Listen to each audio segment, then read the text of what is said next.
राम राम। जैसा कि मैं पिछले प्रसंग में बता रहा था, किस तरह माता त्रिष्टा ने अन्य राक्षसियों को कहा कि सीता को कोई कष्ट मत दो, अन्यथा तुम्हारा भला नहीं होगा। जो मां त्रिष्टा थी, कई बार रानी मंदोदरी मां सीता के लिए भोजन भेजती थी, लेकिन मां सीता उस भोजन को ग्रहण नहीं करती थी। महारानी मंदोदरी ने कहा, त्रिष्टा इसको कुछ खिलाओ, अन्यथा ये मर जाएगी। मां त्रिष्टा क्या करती थी, फल तोड़ कर लाती।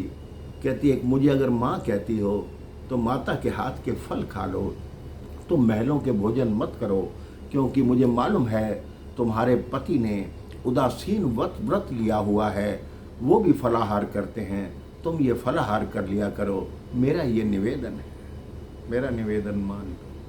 लेकिन सीता जी जल्दी से वो फल भी स्वीकार नहीं करती थी। उनको यही डर सताता रहता था कि हो सकता है इस फलों में भी रावण की कोई माया। बहुत प्रयास करती बेचारी, लेकिन उनके मन को शांति नहीं मिलती थी। उनके मन में यही ग्लानि रहती थी कि मैंने स्वर्ण मृग के लिए लक्ष्मण जी को अपशब्द कहे, अपने पति को आदेश दिया कि जाओ मुझे मृग ला दो। जब सीता जी ने पति को आदेश दिया तो उनकी ये दशा हुई, तो आजकल की बात क्या कहना मेरे भाई बहन। आजकल तो दिन रात आदेश ही दिए जाते हैं। इसलिए पति को आदेश देने से पहले अवश्य विचार कर लेना कि मान लो ये मत बोलो घर में कोई वस्तु खत्म है तो उसकी जानकारी दो, आदेश नहीं। अब ये बोलो घर में चीनी खत्म है, पति समझदार होंगे, अपने आप लाएंगे। ये मत कहो चीनी लेते आना, वो आदेश हो गया। आपने ये बोलना है चीनी खत्म है। आजकल जब बात होती है रसोई घर की, उस दिन हमारे गुरुदेव एक प्रसंग सुना रहे थे कि रसोई घर को कभी भी किचन नहीं कहना चाहिए, क्योंकि किचन कहोगे तो किचकिच होगी, और रसोई घर कहोगे तो रसोई में रस होता है, वो आपके खाने में भी रस आएगा और परिवार में भी आपसी प्रेम बना रहेगा। ये छोटी छोटी बातें हैं मेरे भाई बहन, अगर हम अपने जीवन में उतार लें तो हमारे जीवन में, हमारे परिवार में रस अपने आप आ जाएगा।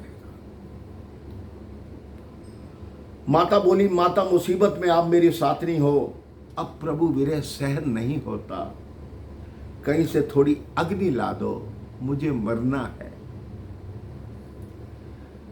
त्रिष्टा बोली, ये लंका है, या अग्नि नहीं मिलती, विश्वास रखो तुम्हारे प्रभु जरूर आएंगे। लंका निवास के दौरान त्रिष्टा ने सीता जी की बहुत सेवा की मेरे भाई। आश्वासन देकर सीता जी को शांत किया। जानकी जी विरह में व्याकुल बनी हुई हैं। आकाश में से एक आध तारा ही गिरकर मुझे जला दे, सीता जी अपने मन में ये विचार करती। अशोक वृक्ष से प्रार्थना करने लगी, तेरा नाम अशोक है, तेरे नीचे रहकर शोक नहीं रहना चाहिए, लेकिन मैं फिर भी शोक में ही रहती। अपने अग्नि समान अंकुरों को नीचे गिराकर मुझे जला दो, मुझे जला दो, मुझे अग्नि में जला दो। अब हनुमान जी ऊपर बैठे सोच रहे हैं, मां अगर जल जाएगी तो दुनिया का क्या होगा। समझ लिया कि सीता जी प्रभु श्री राम का नाम लेना भूल गई मेरे भाई। अगर राम का नाम लेती होती तो इनकी ऐसी दशा ना होती, क्योंकि राम नाम तो आपको भवसागर से पार कर देता है। उन्होंने सोचा मुद्रिका फेंकूं, उन पर राम नाम लिखा है, मां को पुनः स्मरण हो आएगा। अंत में मुद्रिका फेंक दी। ईश्वर की मुद्रिका फेंकनी नहीं चाहिए, ये शास्त्र कहते हैं, धरती पर गिरे तो उसकी महिमा कम हो जाएगी। सोचा मुद्रिका उनके हाथ पर फेंकूं। लाल रंग का नग वाली मुद्रिका देखते ही सीता जी ने सोचा, अशोक ने मुझे अंगारे दे दिए।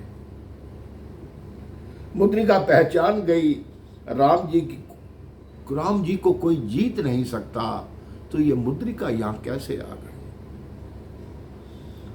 सीता मन विचार कर नाना, मधुर वचन बोले हनुमाना, रामचंद्र गुण बरने लागा, सुनत ही सीता कर दुख भागा।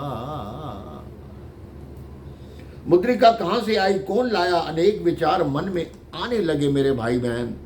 उसी समय श्री हनुमान जी ने राम कथा कहनी आरंभ कर दी। उसके पश्चात सीता जी के साथ हनुमान जी की क्या वार्ता हुई, इस संदर्भ में मैं आपको अगले प्रसंग में बताऊंगा। राम राम, जय श्री राम।